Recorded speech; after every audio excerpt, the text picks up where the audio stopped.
Joining us now, we've got Arun Kaul, the chairman of UCO Bank.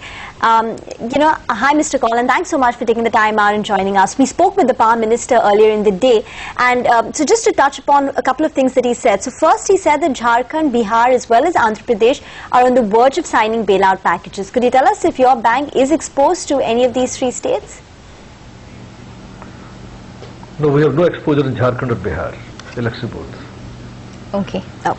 Mr. Kaul, thanks for joining in. What is your entire exposure to the power space at this point? You see, we had exposure of all discoms approximately 9 to 10,000 crore rupees, which is primarily the four, Tamil Nadu, UP, Rajasthan and Haryana. And they've all been restructured. But in a particular date, 2012, balance 50% come to the bonds. So today my credit outstanding will be approximately 5 to 6,000 crore only in these election boards. Okay. Mr. Kaul, you said you're exposed to Haryana. The Chief Minister over there said that they're not planning to raise the tariffs. In that case, will you still continue to disperse loans to them, or if they do not raise the tariffs, you all will stop dispersing loans to the Haryana board? You see, it is too early to say anything about this, but we are right now going as per the revival plan, and it is being adhered to as on date. Okay. Mr. Kaul, what is your exposure to Haryana? Well, it should be less than 1,000 crore as on date. Okay, would there be any sort of incremental lending which you all would look at, and especially if in case it would be a part of the FRP? No, we are going strictly as per the FRP only, we are not going beyond that. Okay, so does that comprise of any sort of incremental lending? There was a little bit of incremental lending, it's not a very large, very small incremental lending is there. Mr. Kaul, we've, one state, Delhi, has already said that, they've cut down the power tariffs. Haryana has now said that they're not going to be raising the tariffs. So in general, we've seen most of the state governments, at least the few state governments have opted for, providing power subsidies and not, going ahead and increasing the power tariffs. Do you fear the possibility that power subsidies may not be paid, for example, by the likes of, say, Haryana government, and once again we will be faced, with banks will be faced by discoms defaulting on their loans? You see, there are two issues. Number one, the discoms, are they able to pass on, if there's a price rise, are they able to pass it about to consumers or not? Second, they don't increase the tariff, but they get subsidy from the government. So when the discoms get subsidy from the government, I think discoms' health would remain okay. The problem comes up if they do not get subsidy from the government. We'll have to wait and see how the governments react in these state election boards or discoms. It is a bit too early to say anything about it, but we'd like to wait and see what happens out there. Okay, what has been your past experience with regards to government, with regards to the subsidy payout within the discoms that you have had exposure towards, and would that be an incremental worry for UCO Bank in particular? Are you worried that there could be defaults in terms of the subsidy payments? No, you see, so far as the election board that we have financed, we have seen a state government honoring the FRPs. So we'd like to wait and see how the things shape out. Okay. Mr. Kaul, I just wanted to turn your attention towards reports doing the rounds that maybe there could be some amount of NPAs that you would be selling off within, maybe, or you all might have sold off a certain number of NPAs within your balance sheet in order to reduce the stress. Could you just comment on the news? There were around 100 accounts, if I'm not mistaken, that were being considered. Yeah, correct. Last quarter also we sold some accounts, aggregating approximately 300 odd crore rupees. Where a fairly large provision was made, and we got, I think, about 45-50% of the outstanding amount was recovered by selling to asset recovery company. Again, we have put about another 100 accounts or so for sale to asset recovery companies. We're aggregating amount about 1,900 odd crore. All these accounts, fairly large provisions have already been made by the bank. These are the cases where recovery is taking a long time because the delays in the courts or legal process or otherwise. Where recovery is getting delayed, I'd like to sell them off to asset recovery companies. So this is what attempt is being made to clean up the bank's balance sheet.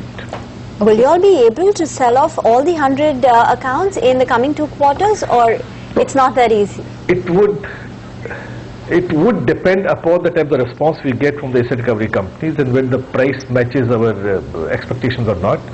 But we're trying to sell as much as possible. in all these accounts, because the recovery is getting slightly delayed in these accounts.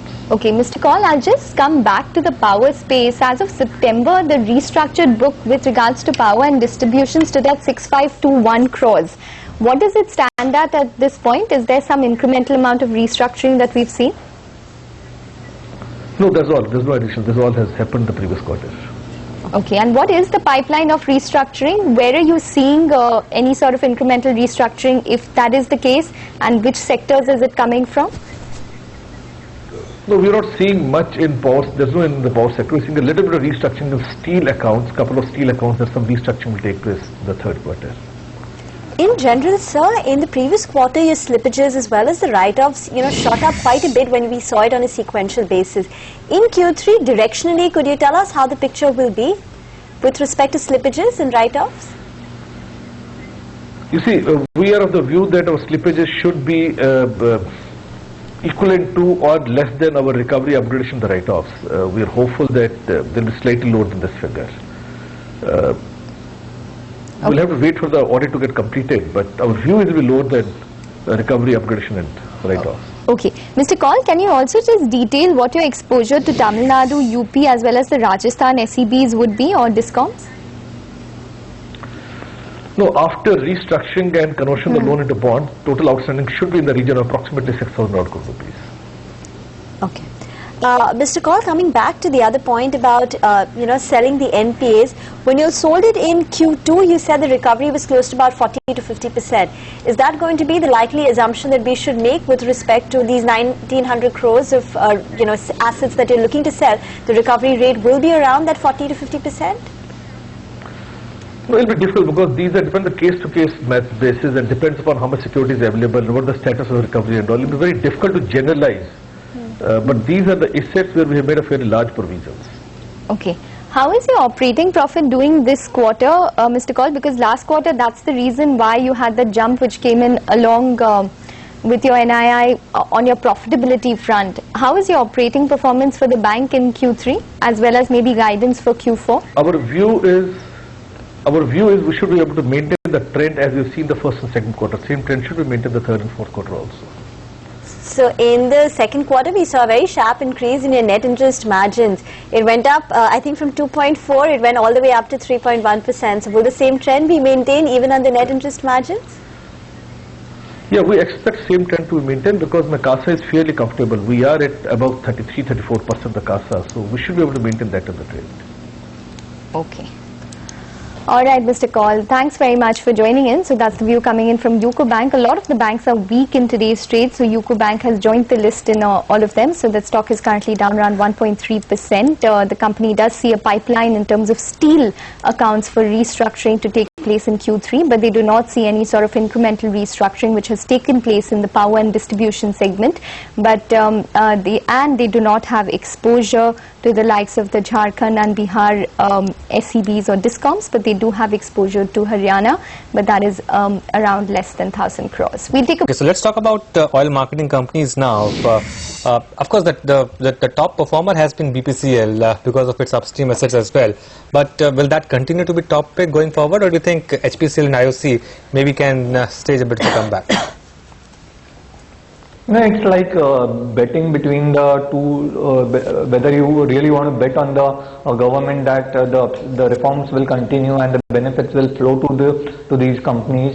If you really feel that, then I think HPCL can be picked as an investment. And but we'll still stick to BPCL, which will gain from these measures obviously, and also will benefit from the upstream assets. So from a pure investment perspective, I would prefer BPCL, but in case somebody wants to take a bet on the reforms, then HPCL could be a good trading bet. Okay. Well